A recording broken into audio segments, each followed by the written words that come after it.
Hey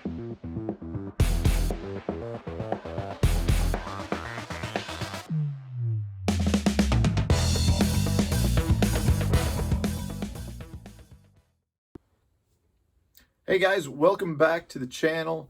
Today I got a little story for you.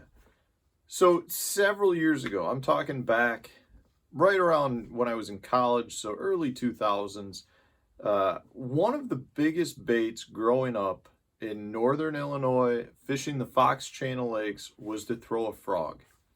If you guys are familiar with the Fox Channel Lakes, that's where like Chris Grow is from.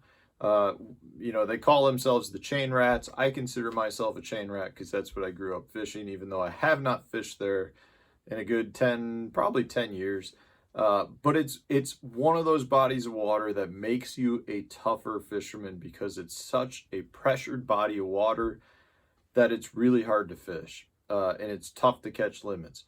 But I'll tell you one thing, that place, like, in order to do well, you had to know how to throw a frog.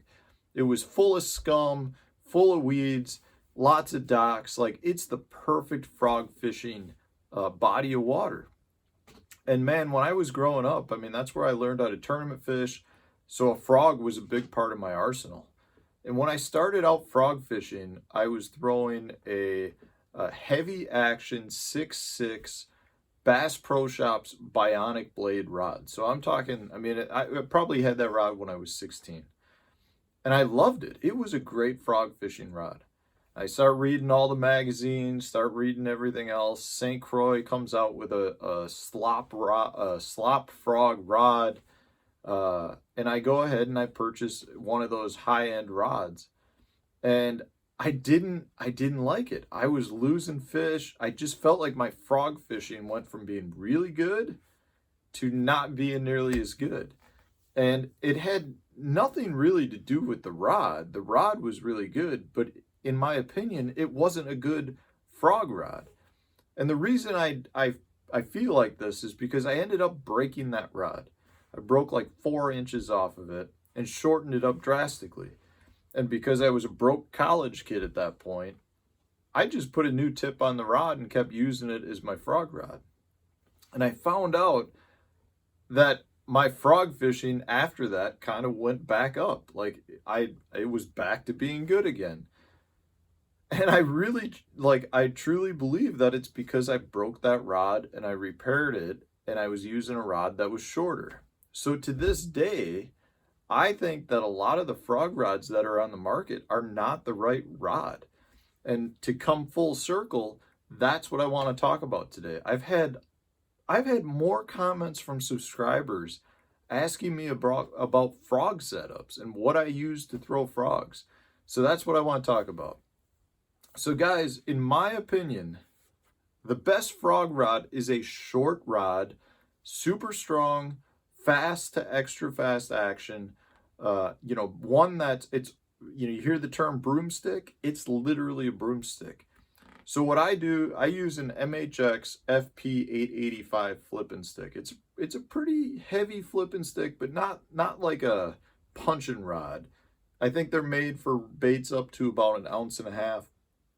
It's a 7-foot 4-inch rod, but I cut 4 inches off of it and I bring it down to a 7-footer. I cut those 4 inches off the tip, and now that rod is 7 foot, does not have a real soft tip. It's definitely more of a broomstick. And the reason I do this is so when I throw that frog out there, say you're fishing a slop field, the shorter the rod, the less your bait moves when you're twitching your rod. So if you're walking it across the surface, if you've got a 7'5" rod or a 7.5-foot rod versus a 7-foot, every little bit you pop it, you are moving it significantly more with a longer rod. So I like to go with a shorter rod. I mean, I'll cut rods down even 6 inches and use like a 6'10" rod. And I always take it off the tip because I want a stiffer tip. So I want to move my bait in small increments because that keeps that frog in the strike zone. And if you're working your frog across a mat, those little twitches will allow that fish to hone in on that bait better and be able to get that bait better versus, with a longer rod, you may not be aware of it because you feel like you're just twitching your rod like you normally would, but your bait is moving faster across that mat, which makes it harder for fish to narrow, zone in on your bait and get your bait.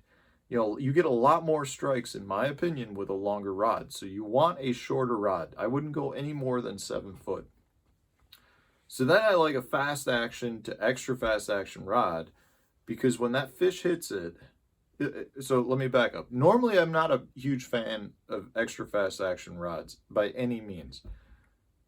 But in this case, with a frog fishing, you are visually seeing the fish bite that bait.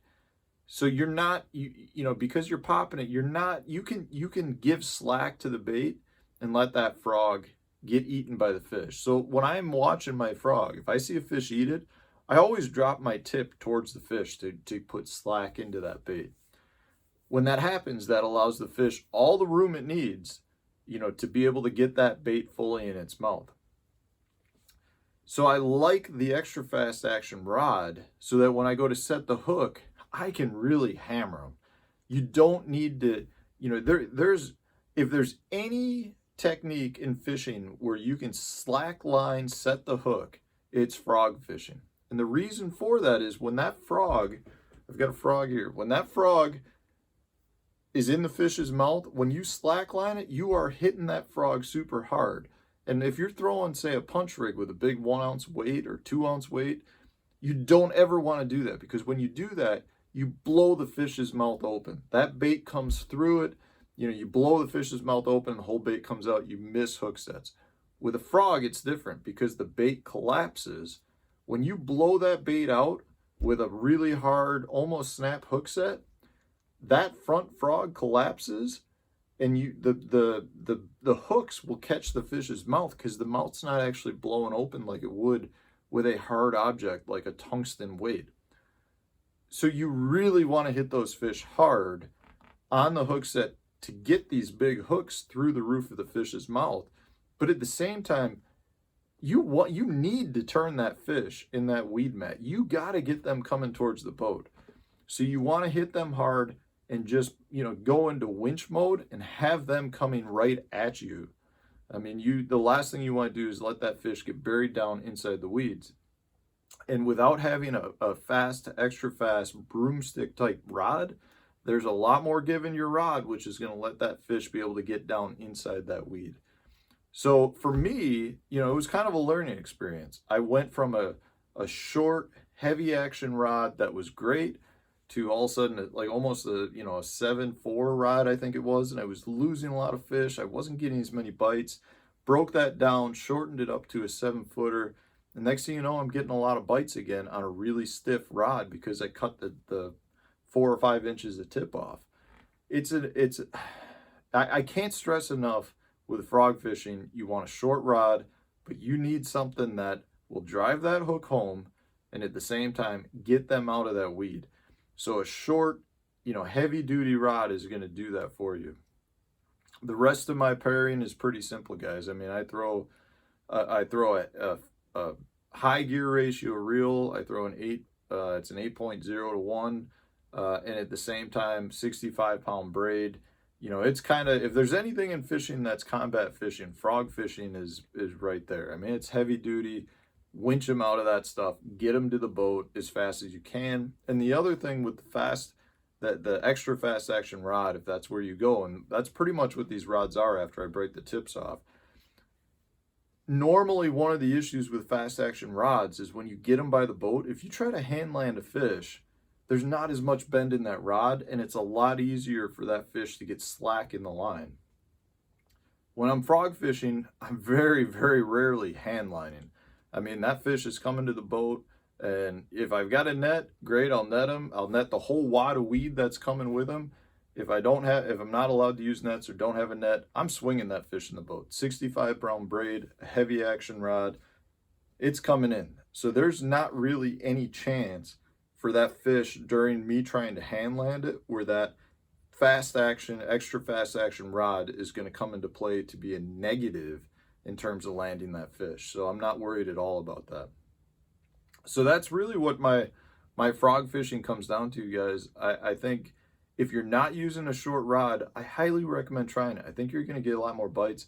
The same goes for topwater fishing. If you're throwing walking baits or poppers, a lot of times a shorter rod is going to get you better bites because it keeps your bait in the strike zone. So give it a try, guys.